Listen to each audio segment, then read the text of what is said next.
Hey guys, what's up? Welcome back to another video of our channel.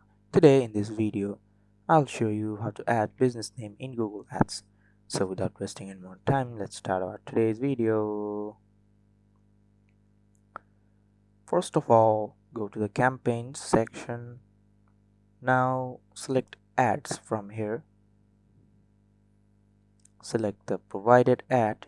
You want to add the business name. Wait a while. Here you can see, scroll down.